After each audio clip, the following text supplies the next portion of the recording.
आने वाले ट्रैक में मित्तल परिवार पूरी तरह टूट चुका है।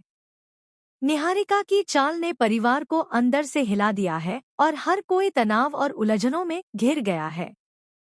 एक तरफ प्रथम और दूसरी तरफ अहम अपनी पत्नियों के लिए लड़ रहे हैं।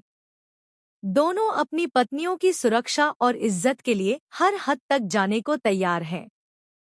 हथियार मेटाफोरिकल हैं, लेकिन दोनों के अंदर की लड़ाई इतनी तीव्र है कि माहौल में तनाव महसूस किया जा सकता है।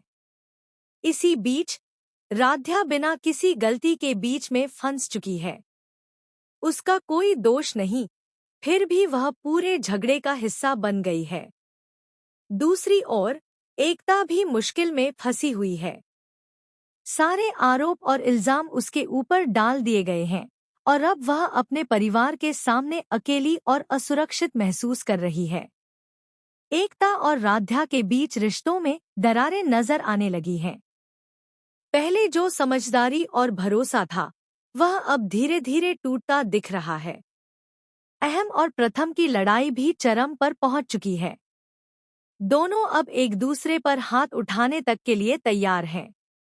भावनाएं इतनी गहरी और भड़की हुई हैं कि किसी भी पल उनकी लड़ाई हिंसक मोड़ ले सकती है। लेकिन उनके पिताजी बीच में आकर मामला संभालते हैं। वे हाथापाई को टालते हैं, लेकिन रिश्तों में दरारें अब साफ नजर आती हैं। पहली बार ऐसा लग रहा है कि भाई भाई के बीच दूरी इतनी बढ़ चुकी है कि उन्हें आमने सामने बैठाना भी मुश्किल हो गया है। प्रथम अहम से बेहद नाराज है। वह उसकी बात सुनने को तैयार नहीं और उसकी उपस्थिति से ही गुस्सा महसूस करता है। अहम भी प्रथम से बात करना नहीं चाहता और उसकी शक्ल तक देखना पसंद नहीं करता। यही नहीं, अहम और एकता दोनों इस घर में अपनी इज्जत और काम की अहमियत न होने पर घर छोड़ने का मन बना चुके हैं। उन्होंने तय कर लिया है कि अगर उनके प्रयासों और मेहनत की कोई कदर नहीं है, तो उन्हें यहाँ रहने का कोई फायदा नहीं।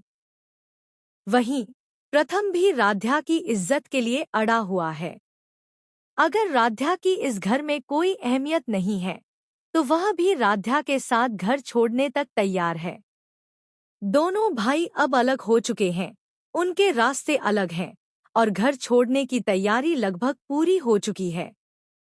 पूरा परिवार अब उलझनों और भावनाओं के जाल में फंसा हुआ है। रिश्तों की दीवारें टूट चुकी हैं, विश्वास की नींव हिल चुकी है और अब हर कोई अपने लिए सही और गलत के बीच संघर्ष कर